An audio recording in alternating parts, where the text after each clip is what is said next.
Bismillahirrahmanirrahim. Assalamualaikum warahmatullahi wabarakatuh. Alhamdulillahi rabbil alamin. Wa bihi nasta'inu ala umuri dunya waddin. Sallallahu wasallama ala nabiyyina Muhammadin wa ala alihi wa sahbihi ajma'in. Ya ayyuhalladzina amanu taqullaha haqqa tuqatih wa la tamutunna illa wa antum muslimun. Kaum muslimin muslimat jamaah majelis taklim Masjid Jenderal Besar Sudirman, demikian juga para pemirsa Niaga TV dimanapun Anda berada. Pertama, marilah kita panjatkan puji syukur kehadirat Allah Subhanahu wa Ta'ala. Pada kesempatan sore hari ini Allah Subhanahu wa Ta'ala kembali memberikan kemudahan kepada kita untuk bermajelis, dengan harapan tentunya kita bisa mendapatkan tambahan ilmu yang bermanfaat yang nantinya bisa kita amalkan dalam keseharian kita. Salawat dan salam semoga senantiasa tercurah terlimpah untuk panutan kita Nabi besar Muhammad sallallahu alaihi wasallam, keluarganya, para sahabatnya, demikian juga umatnya yang setia hingga akhir zaman. Kaum muslimin muslimat, hadirin hadirat yang dimuliakan oleh Allah, demikian juga para pemirsa. Pada kesempatan kali ini insyaallah kita akan membahas beberapa pertanyaan yang belum sempat kita bahas di kesempatan yang telah lalu. Sebelum kita melanjutkan materi, insya Allah kita akan jawab beberapa pertanyaan yang telah masuk. Pertanyaan yang pertama, Assalamualaikum Ustadz. Waalaikumsalam warahmatullahi wabarakatuh. Apakah cucu dari saudara adalah mahram? Apakah cucu dari saudara? Yang dimaksudkan wallahu a'lam ya saudara tentunya cucu dari kakaknya, cucu dari adiknya gitu mungkin ya. Insyaallah seperti itu. Apakah termasuk mahram? Maka cucu dari saudara adalah termasuk mahram. Cucu dari saudara kita, umpamanya kita punya kakak, kemudian cucunya itu tentunya adalah mahram, karena termasuk dalam kategori mahram mu'abbad karena nasab, mahram yang selamanya disebabkan karena apa? Karena nasab.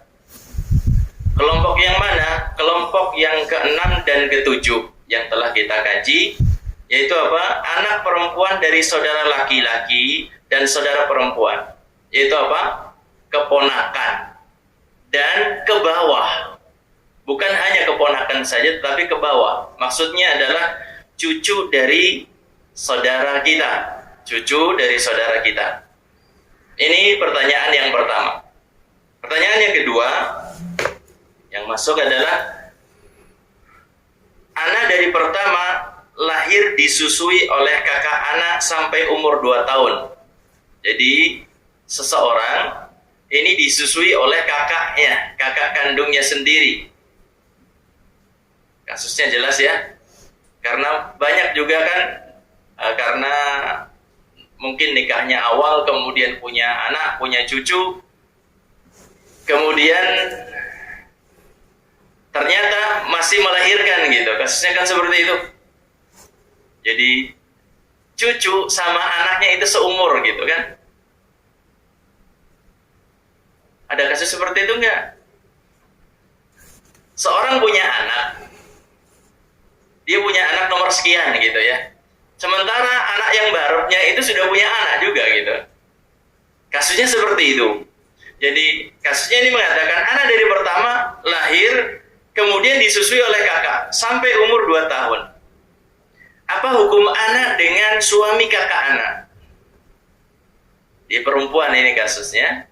Perempuan menyusu kepada mbaknya, kalau orang Jawa seperti itu kan ya. Nyusu kepada mbaknya sendiri. Bagi yang dipertanyakan, apa hukum si penanya ini, yang perempuan tadi, dengan suami kakaknya? Suami kakak berarti apa? Nyebutnya apa orang kita? Ipar ya? Ipar. Yang Nabi SAW menyebutkan tentang ipar, alhamu maut. Ipar itu adalah maut, kematian. Artinya berbahaya sekali gitu. Sekarang kasusnya adalah iparnya itu adalah ayah persusuan gitu. Maka yang semacam ini, jadi hubungan, saya katakan dalam jawaban, hubungan anti dengan suami kakak adalah hubungan anak persusuan dengan ayahnya. Jadi hubungannya antara si penanya ini, akhwat yang bertanya ini, adalah dengan kakak iparnya adalah apa? Hubungan anak persusuan dengan ayahnya. Jadi meskipun kakak ipar, meskipun dia itu adalah kakak ipar, tetapi sekaligus juga merupakan ayah jadi dari persusuan. Kalau ayah persusuan mahram atau bukan? Mahram. Ayah persusuan adalah mahram. Wallahu a'lam bishawab. Kemudian yang selanjutnya, ada pertanyaan yang masuk. Kebanyakan dari pemirsa Niaga TV. Assalamualaikum Ustaz. Waalaikumsalam. Anak laki-laki yang lahir dari zina, apakah mahram bagi bibi dari ayah biologisnya? Anak laki-laki lahir hasil apa? Zina. Na'udzubillah min dzalik. Kita berlindung kepada Allah dari fahisyah, perbuatan keji semacam ini. Jadi anak laki-laki terlahir dari zina, apakah dia itu menjadi mahram bagi bibi dari ayah biologisnya? Artinya ayah biologisnya punya saudara perempuan gitu. Apakah si anak hasil zina ini kemudian menjadi mahram bagi apa? Bibi dari ayah biologisnya? Saudaraku sekalian yang dimuliakan oleh Allah, perlu difahami bahwasanya anak hasil zina nisbatnya ke ayah atau ke ibu? Nisbatnya ke ibunya. Jadi anak hasil zina itu nisbatnya ke ibu. Apa-apa dengan ibunya semuanya. Gak ada kaitan dengan si ayah. Ayah biologis gak ada kaitan apa-apa. Demikian juga dengan keluarganya. Gak ada kaitan sama sekali dengan apa? Ayah biologisnya, dan juga nggak ada kaitan sama sekali dengan apa? Keluarganya. Maka tidak menjadi mahram bagi saudara dari ayah biologisnya tersebut. Namun perhatikan di sini, ketika si ayah biologisnya ini bisa menjadi mahram bagi dia, tetapi nggak bisa jadi wali. Kapan? Ketika ayah biologis ini menikahi ibunya. Tolong dipahami ini ya. Jadi kalau seandainya sekarang A dengan B melakukan zina, lahirlah C, umpamanya seperti itu.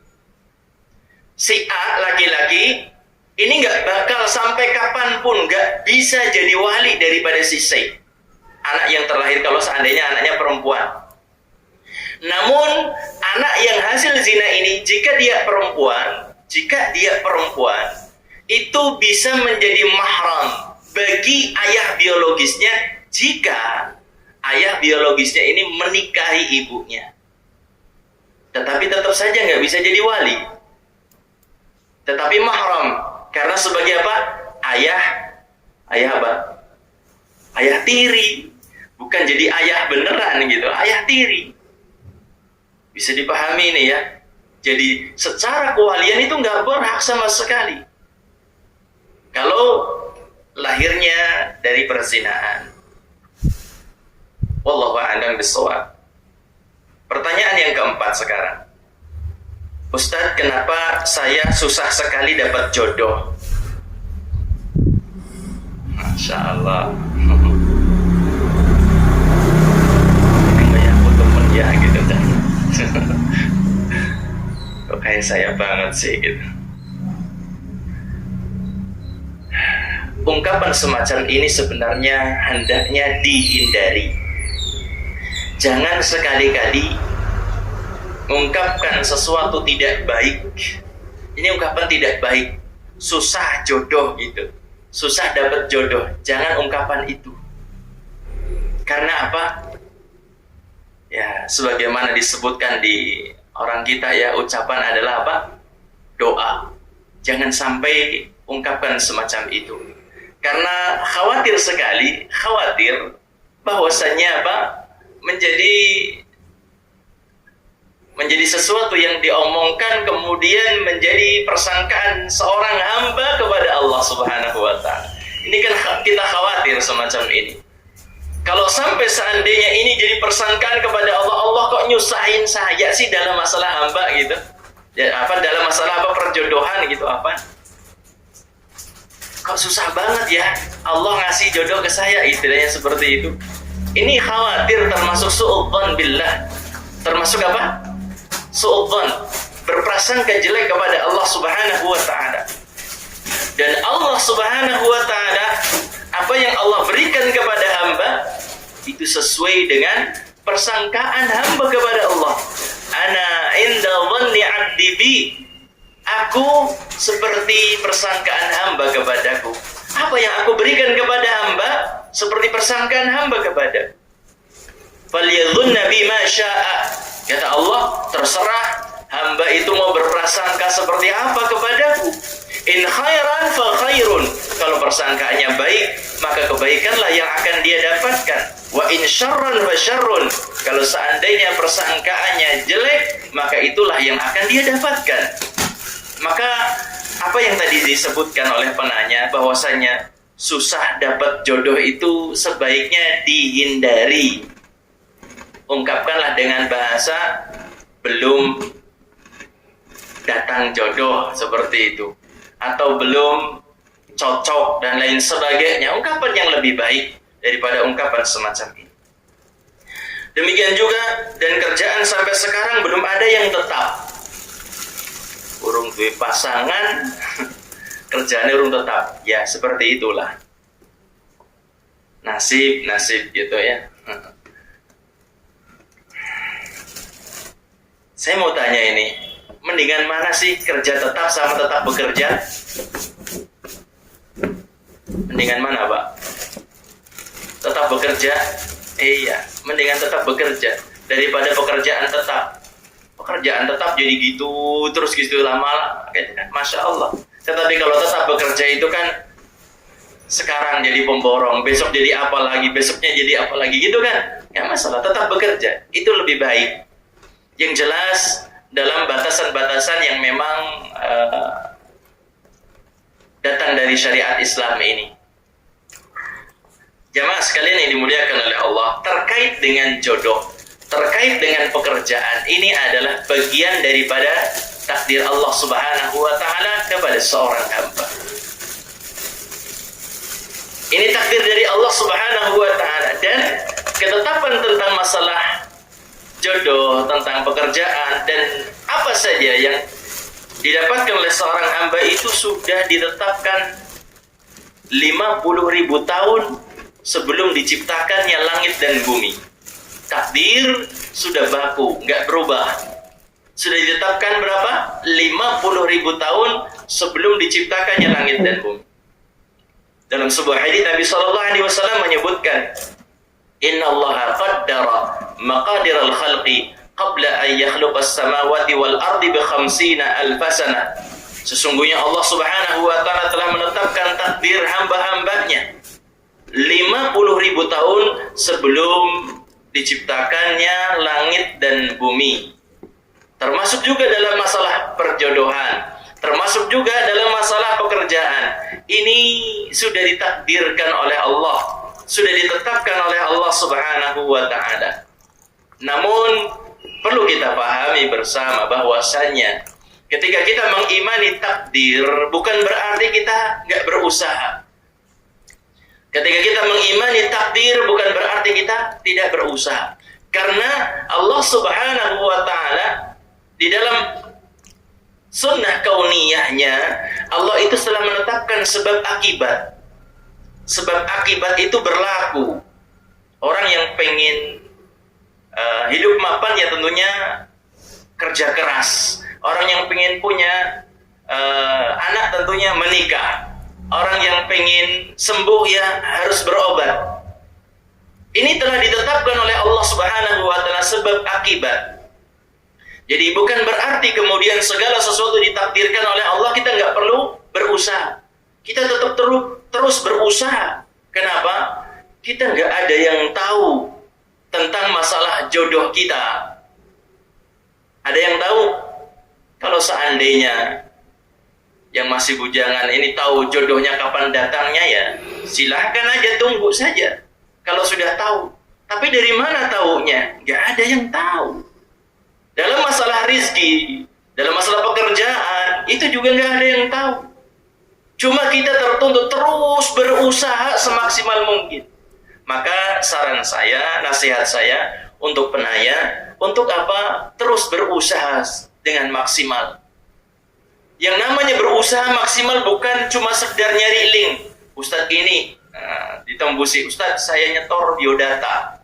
Kemudian yang lainnya lagi ada komunitas kajian yang lain, saya nyetor biodata. Bukan cuma itu. Yang namanya usaha untuk mendapatkan pasangan itu adalah cara terbaiknya adalah perbaiki diri.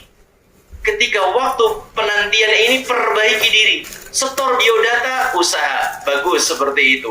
Kenalan, kemudian tanyakan, ada teman nggak? Itu bagus. Tetapi jangan lupa perbaikan diri. Perbaiki diri. Perbaiki hubungan dengan Allah Subhanahu wa taala. Perbaiki diri. Mengakui kesalahan-kesalahan pada masa yang telah lalu. Tinggalkan dosa dan maksiat. Karena kalau seandainya seorang laki-laki yang sedang mencari pasangan hidup, tentunya dia akan menjadi seorang ayah. Akan menjadi seorang ayah yang nantinya harus mau nggak mau menjadi panutan bagi anak-anaknya. Demikian juga kalau seandainya yang menunggu pasangan adalah seorang muslimah, maka dia harus perbaikan. Karena mau tidak mau, suatu saat dia akan menjadi seorang ibu. Dan ibu itu akan menjadi madrasah yang pertama bagi anak-anaknya. Tidak ada ruginya mengadakan perbaikan diri. Seriuslah di dalam memperbaiki diri. Bukan hanya sekedar casingnya saja diperbaiki, kemudian dalamannya tidak. Perbaikan dari dalam, kemudian muncul di penampilan. Seperti itu akan lebih baik. Perbaiki hubungan dengan Allah, perbaiki hubungan dengan sesama manusia. Itu usaha yang bisa dilakukan. Kita lanjutkan pertanyaan yang setelahnya. Pertanyaan kelima. Assalamualaikum Ustaz. Waalaikumsalam. Apa termasuk mahram bibi dari ibu tiri? Bibi dari ibu tiri. Maksudnya seorang punya ibu tiri, kemudian ibu tiri ini punya adik. Ya, bibi dari ibu tiri. Maksudnya seperti itu, wallahu a'lam. Jadi kalau seandainya memang seperti itu, seorang punya ibu tiri, kemudian ibu tirinya ini punya adik perempuan, maka yang semacam ini setahu saya tidak termasuk mahram. Tidak termasuk mahram. Kalau dengan bibinya, kalau dengan ibunya tersebut, kalau dengan ibunya tersebut, ibu tirinya itu adalah mahram. Karena apa? Karena ibu tiri adalah istri dari ayahnya. Istri dari ayahnya. Maka ibunya adalah mahram, sementara saudara dari ibu tiri tersebut bukan mahram. Wallahu a'lam bishawab. Pertanyaan yang keenam. Assalamualaikum Ustaz. Waalaikumsalam. Ustaz, di daerah saya ada kasus. Kasusnya seperti ini. Si A dan si B adalah saudara kandung. Ketika si A meninggal dunia, si B menikahi istri si A. Apakah boleh Ustaz? Perhatikan baik-baik. Si A dan si B kakak adik laki-laki. Kemudian ketika si A meninggal dunia, istrinya dinikah oleh si B. Ada masalah apa tidak? Ada masalah apa tidak? Tidak ada masalah.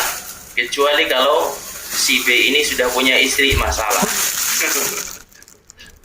Ya boleh, tapi kan saya katakan ada masalah apa tidak gitu. Masalahnya apa? Mungkin diprotes sama istrinya gitu. Jadi kakak adik laki-laki 2 orang, salah satunya punya istri, kemudian yang kakaknya yang laki-laki si A-nya ini meninggal dunia, kemudian si B melanjutkan gitu, menggantikan kedudukan sebagai apa? Sebagai suami. Maka yang semacam ini diperbolehkan dengan syarat tentunya bukan warisan ya. Bukan warisan. Ketika mau meninggal dunia saya wariskan istri saya kepadamu gitu. Bukan seperti itu. Tetapi artinya meninggal kemudian dinikah. Tentunya setelah selesai masa iddahnya. Wallahu a'lam, jadi diperbolehkan, tidak mengapa. Kemudian pertanyaan yang kedua dari penanya yang ke-6 ini adalah, apakah boleh menikahi adik kandung istri karena suaminya sudah meninggal dunia? Ini dari pemirsa Niaga TV. Jadi, boleh apa tidak menikahi adik kandung istri? Istri punya adik kandung. Kemudian suaminya, adiknya istri ini meninggal dunia. Bolehkah dinikahi? Ini perlu dijelaskan terlebih dahulu ya.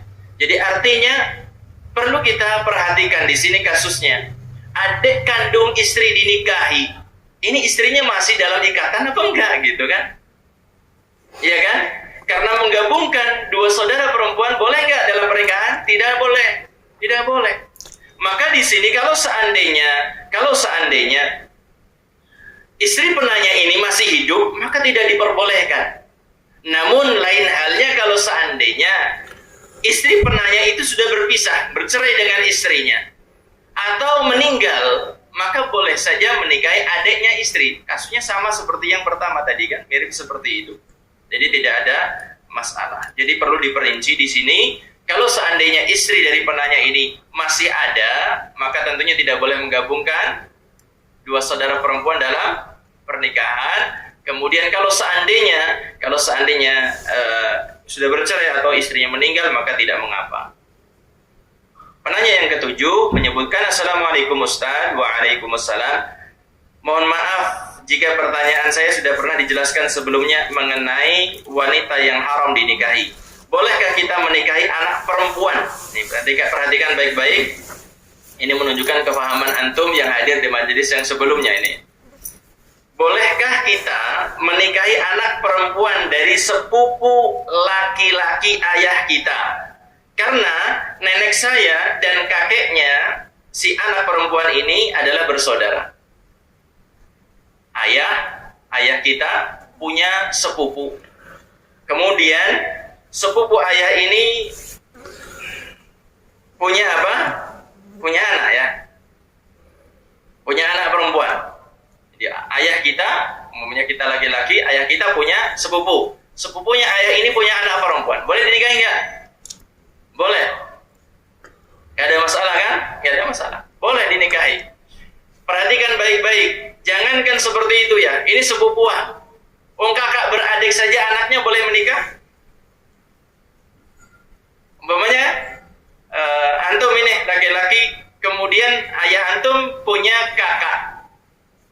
Pade punya anak perempuan. Boleh nikah dengan anaknya Pade? Tidak ada masalah. Tidak ada masalah. Wallahu a'lam bishawab.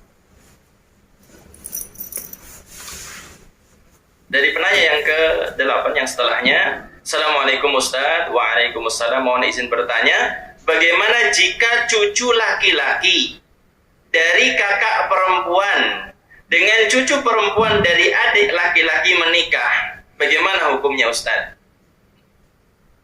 Cucu laki-laki dari kakak perempuan, ini kakak terbesarnya perempuan, punya cucu laki-laki, kemudian menikah dengan cucu perempuan dari adik laki-laki. Kakak beradik boleh, saudara sepupu kan? Maka diperbolehkan. Allahu a'lam bishawab. Kita lanjutkan. Yang ke-9 pertanyaannya, Assalamualaikum Ustaz. Waalaikumsalam. Ini kok tiba-tiba beda pertanyaannya ini. Pak Ustaz, saya mau tanya, bila mau sholat sunnah 2 rakaat sebelum zuhur, kira-kira jam berapa? Maksudnya 2 rakaat ini bermacam-macam ya. Kalau 2 rakaat tahiyatul masjid lakukan kapan saja. Iya kan? Tahiyatul masjid silahkan kerjakan kapan saja. Namun kalau yang dimaksudkan di sini 2 rakaat adalah 2 rakaat qabliyah zuhur. Kalau seandainya yang dimaksudkan oleh penanya 2 rakaat qabliyah zuhur itu dilakukannya kapan? Maka lakukanlah qabliyah zuhur tersebut setelah masuk waktu zuhur. Setelah masuk waktu zuhur. Wallahu a'lam bishawab. Kemudian pertanyaan yang selanjutnya,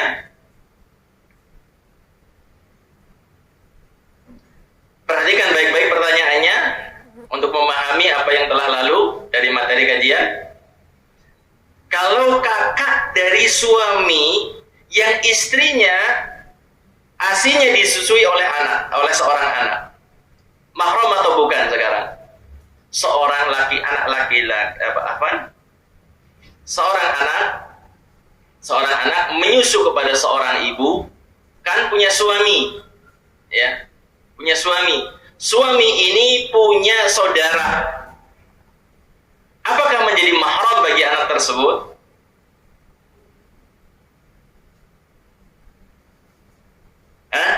Jadi mahram atau bukan? Perhatikan baik-baik, jangan jawab dulu. Kita lihat dulu kepada apa? Kita lihat dulu kepada pembahasan yang sudah kita kaji di kesempatan yang lalu.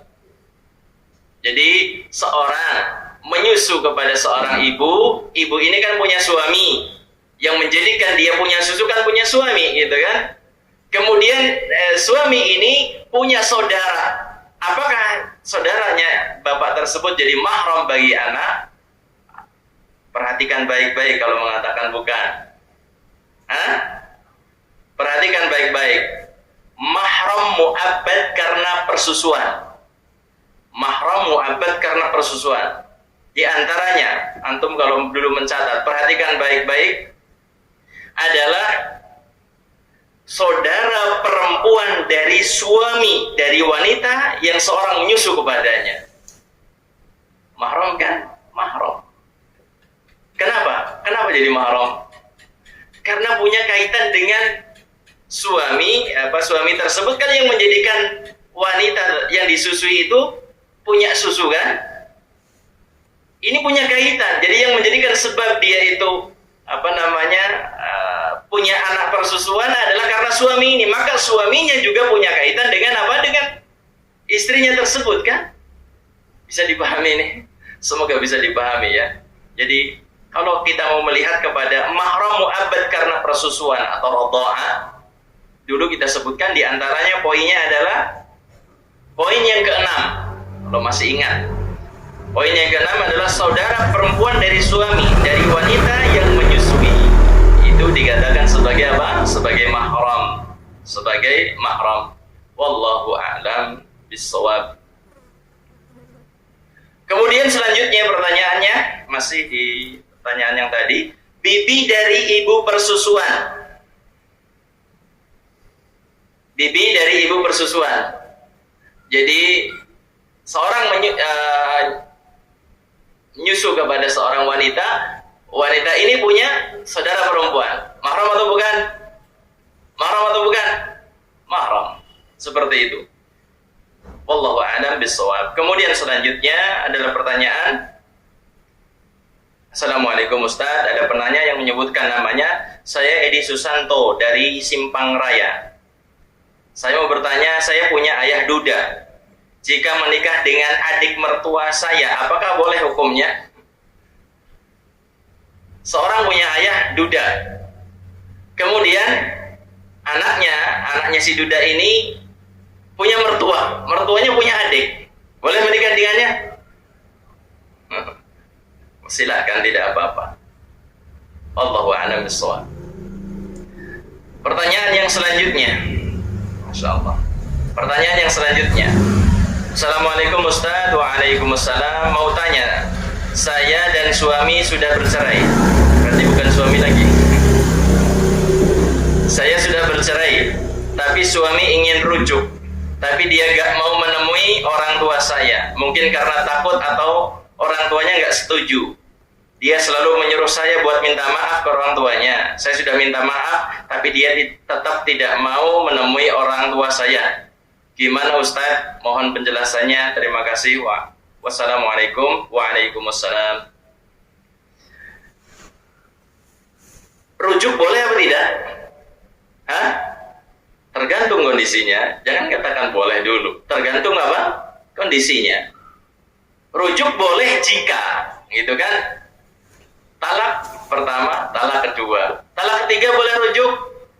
Boleh, kalau dilangkahi sama yang lain gitu. Kalau sudah dilangkahi sama yang lain maka diperbolehkan. Wanitanya sudah menikah dengan yang lain, kemudian apa? Sudah digauli dan diceraikan, boleh balik dengan suaminya. Perhatikan baik-baik di sini. Tentunya ini perlu dirinci apa yang ditanyakan tadi, bahwasanya pengen kembali kepada mantan istri ataupun mantan suami, perlu diperhatikan di sini. Perlu diperhatikan. Kalau talak satu, talak dua, maka diperbolehkan. Maka diperbolehkan. Tapi kalau seandainya sudah talak tiga, maka tidak boleh untuk rujuk kecuali si wanita ini sudah pernah menikah dengan yang lain dan bukan hanya sekedar akad ya, akad cerai itu enggak. Tetapi harus akad dan harus apa? Disetujui dulu. Kalau belum disetujui, tetap saja belum boleh untuk apa? Kembali. Jadi kalau sudah talak tiga, tidak bisa untuk rujuk kecuali mantan istri sudah menikah dan digauli oleh suaminya kemudian bercerai, baru boleh rujuk. Perhatikan di sini tentang kasus yang tadi disebutkan. Aneh, mau sama anaknya, nggak mau sama orang tuanya. Ini kemungkinan besar adalah mantu durhaka. Dulunya juga seperti itu kemungkinan gitu. Mau sama anaknya, tetapi tidak mau sama apa? Orang tuanya. Maka yang semacam ini selayaknya bagi seorang untuk pertimbangan lebih jauh ke depan. Untuk menerima kalau seandainya talaknya satu, talak dua kan masih boleh rujuk gitu ya. Maka perhatikan, perlu pertimbangan. Karena yang namanya pernikahan itu bukan hanya sekedar dua manusia dijadikan sebagai suami istri dalam satu ikatan rumah tangga gitu ya. Bukan itu saja. Tetapi yang namanya pernikahan juga merupakan persatuan antara dua keluarga. Keluarga istri dan keluarga apa? Suami. Subhanallah, orang yang semacam ini aneh gitu ya. Istri bisa sampai seperti itu, jasanya siapa sih? Jasa ayahnya, jasa ibunya. Kok aneh? Nggak mau menghargai jasa daripada ayah dan ibunya. Maka ini bagi saya sendiri menyarankan untuk penanya untuk pertimbangan lebih baik lagi, lebih mantap lagi. Jangan sampai nuruti rasa saja. Apa yang mau dibelain sih kalau seandainya suami modelnya kayak gini? Apa yang mau dibelain? Track recordnya sudah jelas pernah menceraikan. Kemudian tambah lagi nggak mau akur sama mertua. Ini kan harusnya menjadi apa? Harusnya menjadi penilaian tersendiri untuk iya atau tidak. Harus dipertimbangkan. Sangat kelihatan tidak serius atau tidak dewasa orang tersebut. Tidak serius atau tidak dewasa. Perhatikan baik-baik, pertimbangkan sematang mungkin ketika mau mengatakan rujuk atau tidak. Di antara pertimbangannya tadi bahwasanya orang ini tidak ada niat baik untuk apa? Nembung dengan apa? Nembung atau meminta kepada mertua atau calon mertuanya seperti itu. Kita lanjutkan, ada pertanyaan. Ini pertanyaannya sebenarnya sudah kita jawab karena kita sudah memperinci terkait dengan masalah apa? Mahram. Secara otomatis yang selain mahram adalah tidak boleh untuk dijabat tangannya. Karena penanya mengatakan, Assalamualaikum Ustaz, Waalaikumsalam. Nanya, kepada siapa saja tidak boleh berjabat tangan? Mohon penjelasan dari hamba Allah di Banjarmasin. Yang kita sebutkan, dengan mengenali mahram, maka kita akan mengenali orang-orang yang memang boleh kita jabat tangannya. Dengan mengenali mahram, maka kita juga mengenal tentang siapa saja orang-orang yang tidak boleh dijabat tangannya. Wallahu a'lam bishawab. Dan ini sudah saya isyaratkan di awal kajian, karena pembahasan tentang mahram itu terkait dengan beberapa permasalahan, di antaranya siapa?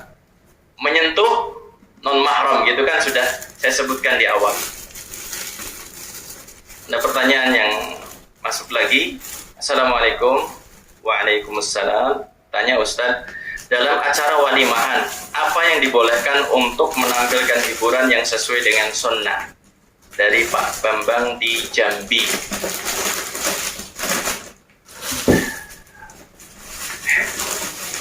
Terkait dengan acara walimah, hiburan yang disunnahkan kalau seandainya adalah rebana, duf, seperti itu. Kalau di kita nyebutkan mungkin rebana, tetapi yang main itu adalah bukan orang-orang dewasa, tetapi yang saya ketahui adalah anak-anak muda, bukan orang-orang dewasa, anak-anak kecil gitu ya, yang main seperti itu.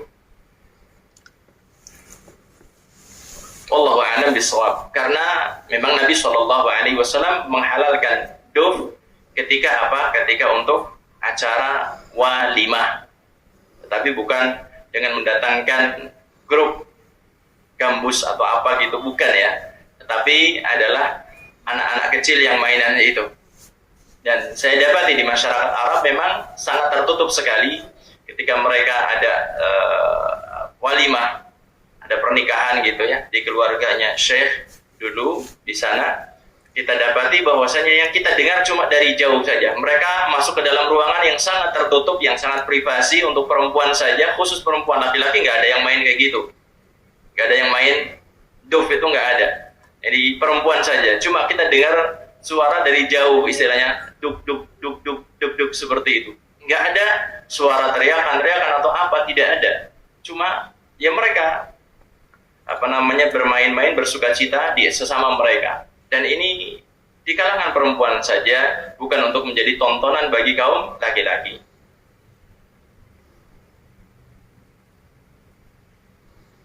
Assalamualaikum Ustaz.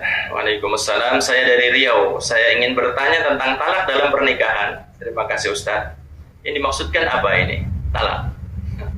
Kalau seandainya dimaksudkan dengan lafaz talak, maka seorang mengatakan saya ceraikan kamu, itu sudah cerai. Demikian juga kalau seandainya lafaznya yang tidak jelas, umpamanya pulang kamu ke rumah orang tuamu. Suami mengatakan pulang kamu ke rumah orang tuamu. Ketika ditanya maksudnya kamu apa gitu. Ketika orang tersebut melafazkan kata-kata yang masih rancu gitu kan ya. Pulang ke rumah orang tua kan bisa macam-macam. Pulang silaturahmi, pulang minjem duit, pulang apa lagi gitu kan. Macam-macam ya. Kalau seandainya suami tersebut ditanya, apa maksud kamu dengan memerintahkan pulang kepada istri? Saya itu pengen cerai dengan dia sebenarnya gitu. Maka sudah jatuh talak yang semacam itu.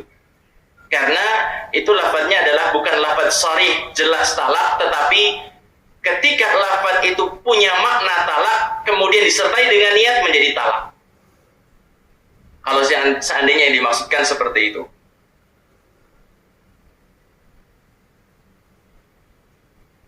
Assalamualaikum Ustaz. Waalaikumsalam. Bagaimana hukumnya menikah dengan keponakan sepupu kedua? Antum tahu maksudnya apa ini? Keponakan sepupu kedua. Berarti kemungkinan orang ini punya sepupu, kemudian sepupunya ini sepupunya ini punya anak gitu. Nikah dengan anaknya sepupu gitu, kemungkinan wallahu a'lam. Boleh apa tidak? Ayo dites pemahamannya. Menikah dengan anaknya sepupu. Boleh apa tidak? Undangan sepupunya aja boleh kan? Jangan jauh-jauh pikirannya. Dengan sepupu aja boleh kan? Boleh apa tidak? Boleh. Maka dengan anaknya, ya tentunya lebih jauh lagi katanya kan? Wallahu a'lam bishawab. Kalau seandainya yang dimaksudkan adalah ini.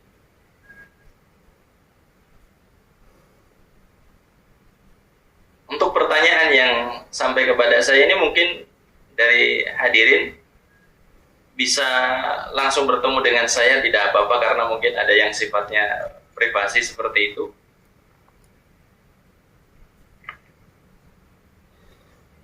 Alhamdulillah kita telah membahas beberapa pertanyaan yang masuk. Semoga apa yang kita bahas tadi mendapatkan taufik dari Allah, kita bisa mendapatkan kebenaran dari permasalahan ataupun soal-soal yang tadi diajukan. Insya Allah kita akan memasuki pembahasan pada kajian kita sore hari ini. Kita akan mengenal pernikahan yang dilarang di dalam Islam. Kita akan berusaha untuk mengenal pernikahan yang dilarang di dalam Islam. Allah Subhanahu wa Ta'ala adalah zat yang sangat pengasih dan penyayang kepada hambanya. Dikarenakan cintanya kepada hamba, sayangnya kepada hamba, Allah Subhanahu wa Ta'ala menurunkan syariat berupa Al-Quran dan mengutus utusannya para nabi dan para rasul. Sayangnya Allah Subhanahu wa Ta'ala kepada seorang hamba adalah sangat besar, sehingga Allah Subhanahu wa Ta'ala menurunkan syariatnya berupa Al-Quran dan juga seorang utusan untuk menjelaskan apa yang dikehendaki oleh Allah Subhanahu wa Ta'ala. Allah nggak biarkan hambanya hidup tanpa aturan, hidup bebas seperti binatang, tidak. Bahkan di dalam masalah pernikahan, Allah dan Rasulnya Sallallahu Alaihi Wasallam telah menjelaskan batasan-batasan di dalam pernikahan dan juga terkait dengan pernikahan yang dilarang untuk dilakukan. Oleh karenanya, maka kita sebagai seorang muslim tertuntut untuk belajar tentang masalah ini. Pernikahan yang dilarang di dalam Islam apa saja, sehingga kita tidak terjerumus ke dalam sesuatu yang dilarang oleh Allah Subhanahu wa Ta'ala. Tentunya ketika kita menghindari apa-apa yang dilarang oleh Allah, kita berharap dengan itu kita mendapatkan ridha dari Allah Subhanahu wa Ta'ala. Pernikahan yang pertama yang dilarang adalah nikah syighar. Nikah syighar. Pakai shin, ghain, syighar. Nikah syighar itu seperti apa? Nabi Shallallahu Alaihi Wasallam beliau menjelaskan tentang pernikahan yang disebutkan dengan istilah nikah syighar ini. Beliau Shallallahu Alaihi Wasallam menyebutkan dalam hadis yang diriwayatkan oleh Imam Muslim dari sahabat Abu Hurairah. Nabi Shallallahu Alaihi Wasallam beliau bersabda, "Wasyigharu ayyakul ar-rajulu lir-rajuli, zawwijni ibnatak, wa uzawwijuka ibnati." Pernikahan syighar itu adalah seorang mengatakan kepada orang lain, seorang laki-laki mengatakan kepada laki-laki lain, "Nikahkanlah aku dengan putrimu, maka aku akan nikahkan kamu dengan putriku." Tukeran gitu ya Pak ya. Ada nggak di masyarakat kita seperti itu? Nggak ada. Jadi seorang mengatakan kepada orang lain, "Nikahkan anakmu denganku, maka aku akan nikahkan anakku dengan kamu," gitu. Ini dinamakan dengan nikah syighar. Atau yang lainnya adalah zawwijni ukhtak wa uzawwijuka ukhti. Nikahkan aku dengan saudarimu, maka aku akan nikahkan saudariku dengan kamu. tuker-tukeran akadnya gitu. Maka inilah yang dinamakan dengan nikah syighar. Ini adalah salah satu nikah yang dilarang di dalam Islam karena Nabi SAW menyebutkan secara khusus terkait dengan hukum nikah syighar ini. Beliau SAW bersabda, la syighara fil Islam. Tidak ada nikah syighar di dalam Islam ini. Tidak dibenarkan nikah syighar di dalam Islam ini.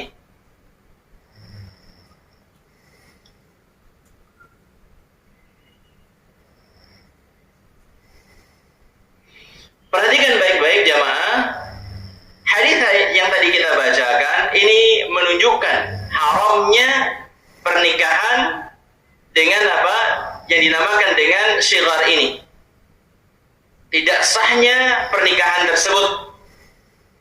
Dan Nabi SAW tidak membedakan apakah nikah tersebut disebutkan mas kawinnya, maharnya, ataukah tidak. Jadi sama saja, kalaupun seandainya sama-sama memberikan mahar gitu ya, tetapi syaratnya tadi nikahkan adikmu dengan aku, maka aku akan nikahkan adikku dengan kamu. Mau disebutkan maharnya, mau istilahnya berapa juga tetap sama saja seperti itu.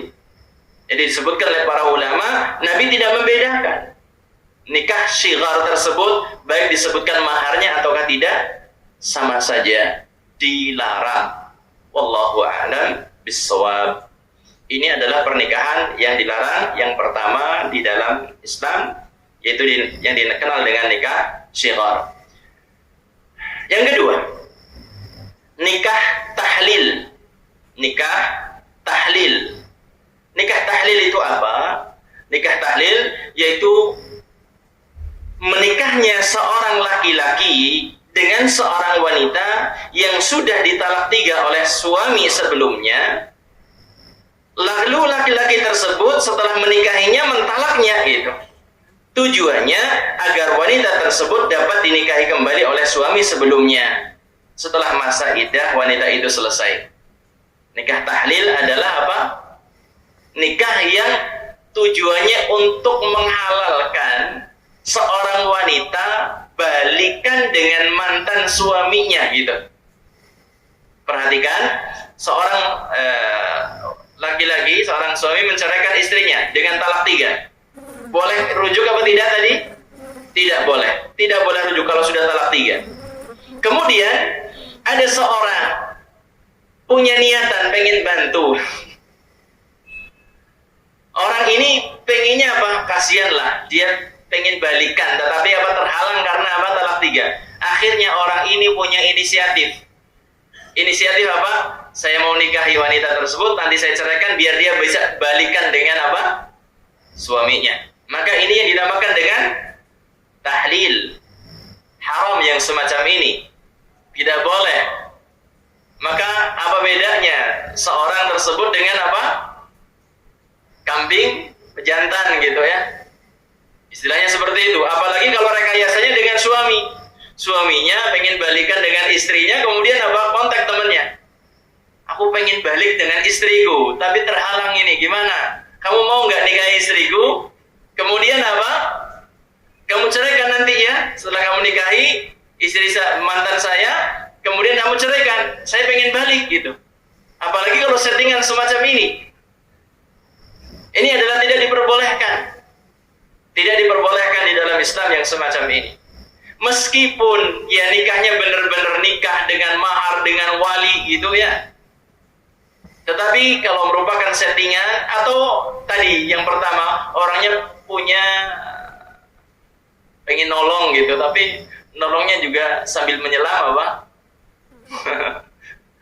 Sambil menyelam minum air gitu. Sambil menyelam nangkap ikan gitu. Jemaah sekalian yang dimuliakan oleh Allah, Rasulullah SAW beliau sallallahu alaihi wasallam bersabda, la'ana Rasulullah, ini riwayat dari sahabat. La'ana Rasulullah sallallahu alaihi wasallam al-muhallila wal muhallila lahu. Kata Nabi disebutkan disebutkan bahwasanya oleh sahabat Rasulullah sallallahu alaihi wasallam itu melaknat muhallil. Muhallil di sini siapa? Orang yang tadi membantu itu ya, yang menjadikan halal. Wal muhallal lahu. Yang muhallal lahu yang dimaksudkan di sini adalah si mantan apa? Suaminya. Muhallil adalah seorang laki-laki yang menikahi atas suruhan suami sebelumnya atau dengan niatan sendiri seperti itu. Muhallal lahu adalah suami yang telah mentalak 3 istrinya. Keduanya sama-sama dilaknat oleh Rasulullah sallallahu alaihi wasallam. Jamaah sekalian, kaum muslimin muslimat, demikian juga para pemirsa Niaga TV dimanapun Anda berada. Untuk kajian sore hari ini, insya Allah kita cukupkan sampai di sini. Berarti kita telah mempelajari 2 macam pernikahan yang dilarang di dalam Islam. Yang pertama adalah nikah apa? Syighar. Yaitu apa? Seorang mengatakan kepada orang lain, nikahkan aku dengan anakmu atau dengan adikmu, maka aku akan nikahkan kamu dengan anakku atau dengan adikku. Ini namanya nikah syighar. Kemudian yang kedua adalah nikah apa? Muhallil. Nikah tahlil. Yang seorang punya keinginan untuk menyatukan kembali 2 orang atau memang settingan gitu ya. Ini adalah diharamkan di dalam Islam. Wallahu a'lam bishawab. Semoga Allah Subhanahu wa taala memberikan pemahaman kepada kita semuanya. Terima kasih atas perhatiannya. Kurang lebihnya mohon maaf. Kita akhiri majlis kita dengan kafaratul majlis. Subhanakallahumma wa bihamdika asyhadu an la ilaha illa anta astaghfiruka wa atubu ilaik. Wabillahi taufiq wal hidayah. Assalamualaikum warahmatullahi wabarakatuh.